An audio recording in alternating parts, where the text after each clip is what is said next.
Assalamualaikum warahmatullahi wabarakatuh. Halo semuanya, perkenalkan kami dari program studi psikologi dari Unit Fakultas Islam dan Indonesia. Nah, pada kesempatan kali ini, kami akan mempresentasikan penelitian yang berjudul efektivitas positif self-talk terhadap self-compassion pada mahasiswa baru. Nah, penelitian ini berangkat dari perhatian kami terhadap kondisi psikologis mahasiswa baru yang sedang berada pada masa transisi awal perkuliahan serta pentingnya kemampuan untuk memperlakukan diri sendiri dengan lebih baik di tengah tuntutan tersebut. Okay, next.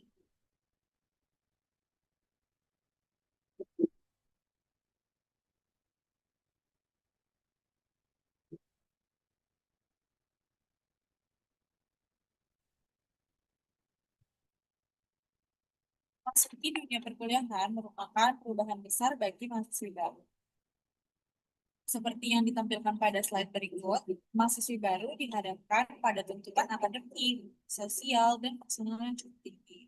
Ketika menghadapi kesulitan atau hasil yang tidak sesuai harapan, sebagian mahasiswa cenderung memberikan penilaian yang keras terhadap dirinya sendiri.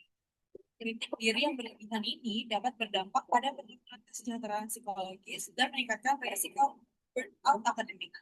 Nah, oleh karena itu, eh, kemampuan untuk merespon kegagalan dengan sikap yang lebih penuh empati terhadap diri sendiri atau yang dikenal dengan self-compassion menjadi sangat penting.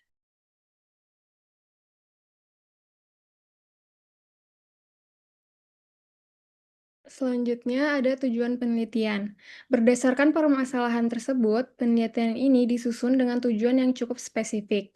Tujuan utama yaitu adalah menguji apakah positive self-talk dalam bentuk aktivitas memberi pujian pada diri sendiri dapat meningkatkan self-compassion pada mahasiswi baru. Selain itu juga, penelitian ini ingin melihat apakah terdapat perbedaan perubahan self-compassion antara kelompok yang mendapatkan perlakuan dan kelompok yang tidak mendapatkan perlakuan.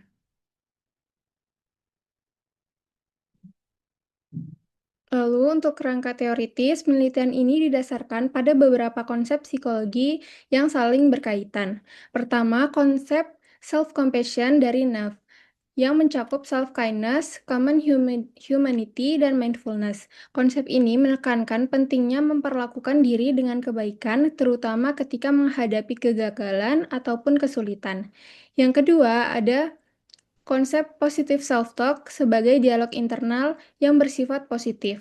Nah, dalam penelitian ini, pendekatan rasional emotive behavior therapy atau REBT dengan model ABC digunakan untuk membantu partisipan memahami dan mengubah pola negatif self-talk menjadi lebih rasional dan adaptif.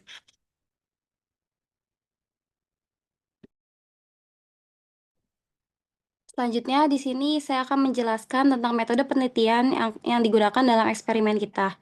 Penelitian ini menggunakan desain eksperimen two group pretest post-test, di mana bertujuan untuk membandingkan perubahan skor self-compassion dari sebelum ke sesudah perlakuan pada kelompok yang menerima perlakuan, sekaligus membandingkan dengan kelompok kontrol yang tidak menerima perlakuan, di mana jumlah total akhir partisipan kami itu ada 15 mahasiswi di mana tahun ajaran baru yang sedang menempuh pendidikan S1 program studi psikologi di Universitas Islam Indonesia yang kemudian dibagi ke dalam kelompok eksperimen dan kelompok kontrol.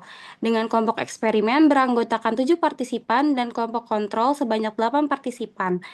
Nah, pengukuran self-compassion ini juga dilakukan menggunakan self-compassion scale yang berisi 26 item yang diisi pada tahap pretest dan post-test, dan juga melakukan reflective journal sebagai manipulation check berisi 10 item dengan masing-masing alat ukur menggunakan skala Likert 1-5. Nah, analisis data ini mencakup scoring, statistik deskriptif, uji normalitas Shapiro-Wilk, uji beda antar kelompok, dan uji perubahan dalam kelompok menggunakan JASP. Berikutnya, saya akan memaparkan hasil utama dari penelitian ini. Secara deskriptif, kelompok eksperimen menunjukkan peningkatan skor self-compassion dari sebelum hingga sesudah perlakuan diberikan, di mana mendapatkan min 81,43 pada saat pretest dan 89,29 setelah dilakukan perlakuan. Sebaliknya, kelompok kontrol menunjukkan perubahan yang relatif kecil dan cenderung stabil, dengan min 87,63 saat pretest dan 87,38 saat posttest. Meskipun secara statistik perbedaan tersebut belum signifikan, di mana nilai efek size-nya itu menunjukkan bahwa intervensi memiliki dampak yang cukup besar secara praktis, jadi efeknya tuh masih belum kuat, tetapi arah perubahan, jika dilihat dari min pada kelompok perlakuan, terlihat perubahan yang meningkat.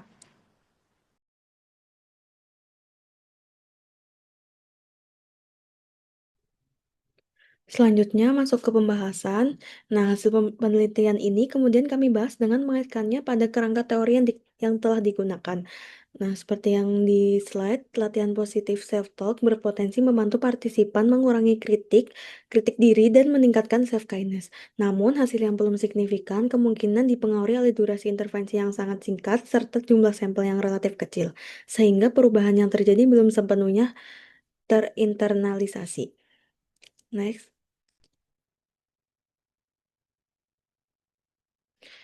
Selain membahas hasil, penelitian ini juga memiliki implikasi praktis. Intervensi sederhana seperti memberi pujian pada diri sendiri dapat menjadi strategi awal yang mudah diterapkan oleh mahasiswi baru. Nah, strategi ini berpotensi digunakan dalam program mentoring, penampingan mahasiswi baru, atau kegiatan adaptasi awal kuliahan. Next. Sebagai penutup pembahasan hasil, berikut kesimpulan dari penelitian ini. Secara statistik, penelitian ini belum menunjukkan perbedaan yang signifikan antara kelompok eksperimen dan kontrol. Namun secara deskriptif, kelompok yang menerima perlakuan menunjukkan peningkatan self-compassion. Penelitian selanjutnya disarankan menggunakan jumlah partisipan yang lebih besar serta durasi intervensi yang lebih panjang agar hasil yang diperoleh lebih kuat. Next. Demikian presentasi penelitian yang dapat kami sampaikan. Kami terbuka untuk pertanyaan dan diskusi lebih lanjut. Terima kasih atas perhatian Bapak atau Ibu serta rekan-rekan sekalian. Wassalamualaikum warahmatullahi wabarakatuh.